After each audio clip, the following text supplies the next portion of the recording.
everybody. Happy Resurrection Day. It's Dr. BJ F&P. How are you guys doing? How are you doing in your classes for those who have started at Liberty? I have been missing in action, definitely. I apologize. Please blame my mind and not my heart. This term, the first practicum in URS 754 is very, very, very time consuming. And I decided to post just to tell you guys how I'm doing. I'm going into week 11 and it has been very tough. I won't lie, I'm very sincere about everything I post. It's been very tough, and only because, of course, you're managing your assignments, you're managing your practicum, you're managing logging your times, and when you log your times, you have to log the cases, which if you're doing a 8-hour day, you have to log 6 patients. If you're doing a 12-hour day, it's 10 patients. A 10-hour day is 8 patients. And it's pretty detailed. You have to do 2 SOAP notes, and the rest can be just a synopsis of the patient encounter. But it is a lot. I know I've been getting a lot of emails about how do you manage your time.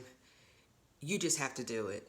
I'm not gonna lie, guys. There were just days where I was like, I'm tired of this. I don't want to do it anymore. But I know that's just the enemy talking, because I know God has plans to prosper me, and I would not be in this program had it not be for God. So I just pushed through. Today, again, is Easter, and I'm taking some time off to do schoolwork. So yes, I'll be making Easter dinner, and I'll be doing a case analysis exercise, which is probably up to a 16-page paper. It's the biggest project you will have in your practicum, at least according to what I feel.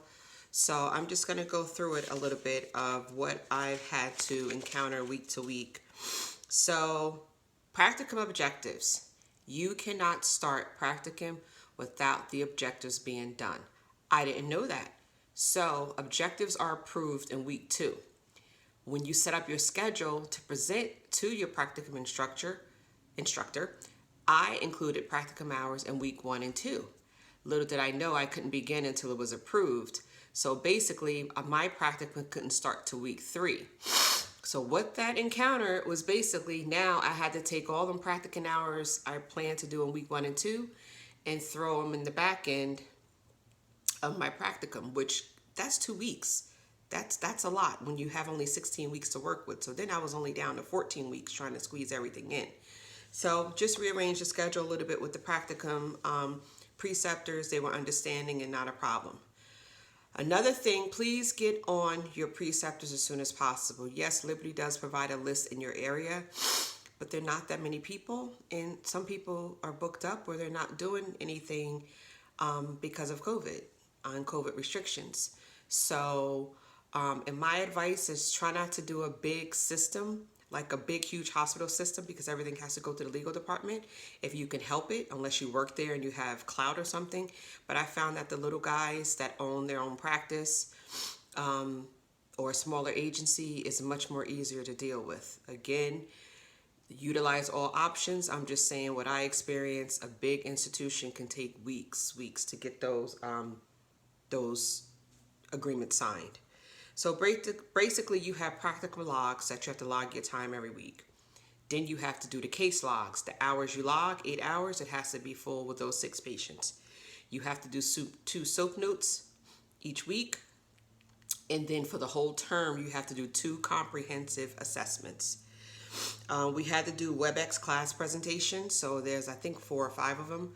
And they give you a topic and each person presents. Don't forget the classes now are only 4 to 5 or 6 people most in the class. So you'll be presenting that information. There's no team projects at all, which is good.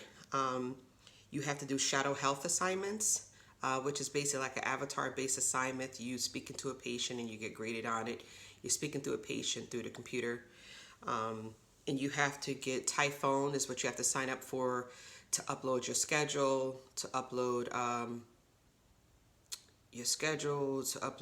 your portfolio, which you have to do a portfolio like resume type stuff.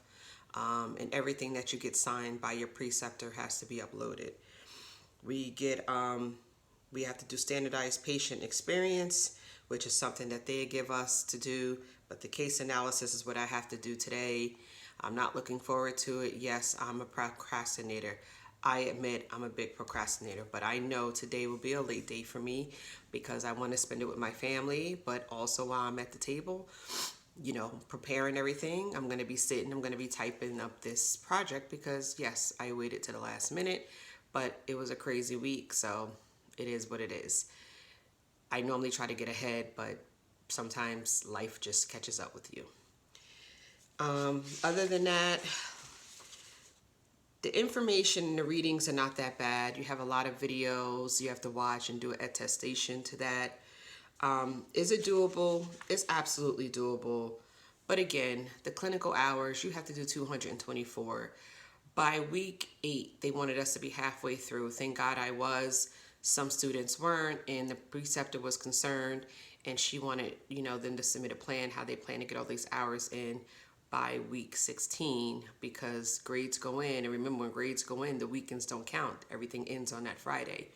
So you have to keep that in mind. Again, they give us the syllabus, and basically all I do is as I go through it, I just check it off. I'll just be real with you guys. Back in the day, I wanted to be an A student. B's still get degrees. I'm okay with a B right now. That's what we need to pass.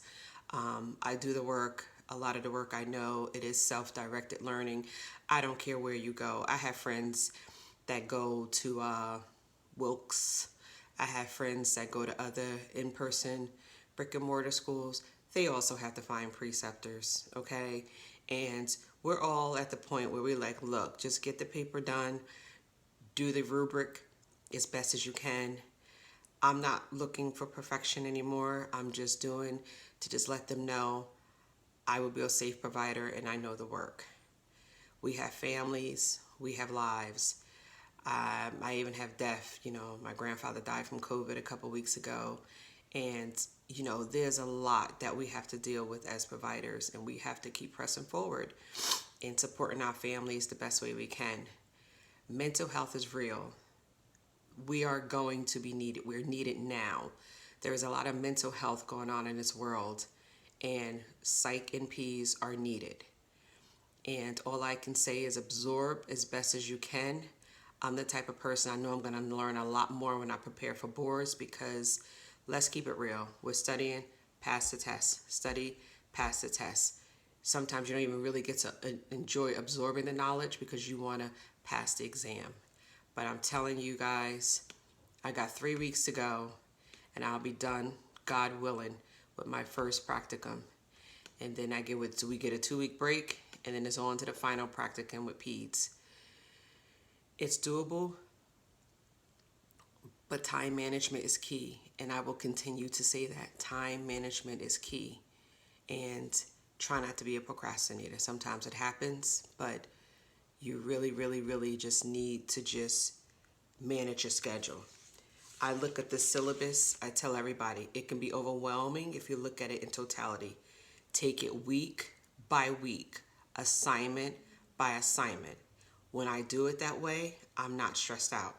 When I look way down the line, this whole thing in totality, it's overwhelming, especially when you have a household to run, you have work, and you just have life. So again, it's doable. They will give you a list. Again, I'm a go-getter.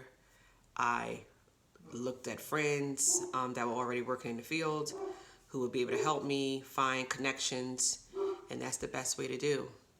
And guys, you can do this. It may seem overwhelming.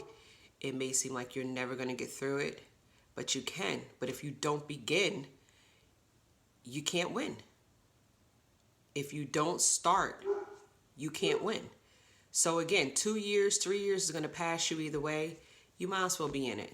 One class at a time. You can do this. I promise you, you can do this. You can always email me, guys. I'm sorry. Sometimes it may take me a little bit to get back to you because I do a lot of emails at night. But drbjfmp@gmail.com. You can always email me. I will answer your questions to the best of my ability, give you some tips, whatever it is that you need. I'm here to help you.